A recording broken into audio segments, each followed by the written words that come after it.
இன்றைக்கி நம்ம கருவாடு தொக்கு தான் பண்ண போகிறோம். வாங்க எப்படி பண்ணலான்னு பார்க்கலாம். நான் இன்றைக்கி வஞ்சர கருவாடு வச்சு கருவாடு தொக்கு பண்ண போகிறேன். அதுக்கு நம்ம 2 வெங்காயம், பெரிய வெங்காயம் எடுத்துருக்கோம். அதை கட் பண்ணி முதல்ல எடுத்துடலாம். அதுக்கப்புறம் 4 தக்காளி எடுத்துருக்கோம்.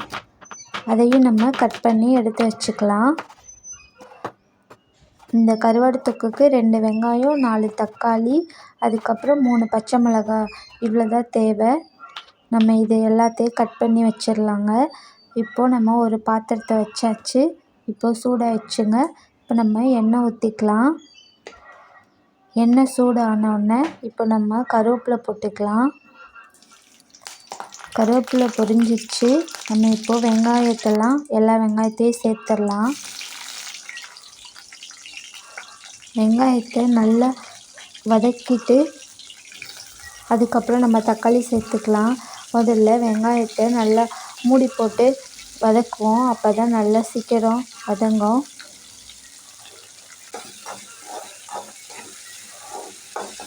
வெங்காயம் தக்காளி நல்லா வதங்கினா தான் கருவாடு தொக்கு நல்லா டேஸ்ட்டாக இருக்கும். இப்போ நம்ம மூடி போட்டாச்சு. நல்லா வதங்கட்டும். இப்போ பாருங்கள், ஓரளவுக்கு வெங்காயம் நல்லா வதங்கிடுச்சு. நம்ம இப்போது தக்காளி எல்லாம் சேர்த்துடலாம். நம்ம எல்லா தக்காளியும் சேர்த்துருவோம். இப்போ நம்ம வெங்காயம் வதக்கின மாதிரி தக்காளியவும் நம்ம மூடி போட்டு நல்லா வதக்கிடுவோங்க. நம்ம சால்ட்டு இப்போ நம்ம எதுவும் சேர்க்கலை. நம்ம லாஸ்ட்டில் சேர்த்துக்கலாம். கருவாட்டிலையும் உப்பு இருக்கும். அதனால் நம்ம லாஸ்ட்டில் பார்த்துட்டு சேர்த்துக்கலாம்.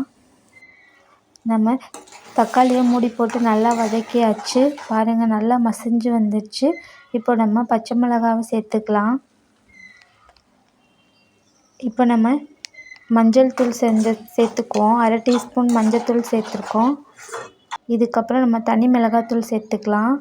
1/2 டீஸ்பூன் தனி மிளகாத்தூள் சேர்த்துருக்கோம். இதெல்லாம் நல்லா வதக்கி விட்டுக்கலாம் சேர்த்து. இப்போ நம்ம ஒரு 1/2 டம்ளர் தண்ணி சேர்க்க போகிறோம். அப்போ தான் நல்லா தொக்கு நல்லா இருக்கும் டேஸ்ட்டாக. இது எல்லாத்தையும் ஒன்றா வதக்கியாச்சுங்க. இப்போ நம்ம 1/2 டம்ளர் தண்ணி ஊற்றியாச்சு. நல்லா கொதித்து வந்திருக்கு. இப்போ நம்ம கருவாடெல்லாம் சேர்த்துக்கலாம். நல்லா கருவாடு தொக்கு கூட நல்லா மிக்ஸ் பண்ணிவிட்டு மூடி போட்டு நல்லா வேக வச்சிடலாங்க. இப்போ பாருங்கள், நல்லா எண்ணெய் பிரிஞ்சு வந்திருக்கு. இப்போ நம்ம லாஸ்ட்டில் உப்பு பார்த்துட்டு உப்பு சேர்த்துக்கலாம். கொஞ்ச நேரம் நல்லா எல்லாத்துக்கூடயும் மிக்ஸ் பண்ணிடுவோங்க. இப்போ பாருங்கள், கருவாடு தொக்கு ஃபுல்லாக ரெடி ஆயிடுச்சு. நல்லா எண்ணெய் பிரிஞ்சு வந்திருக்கு.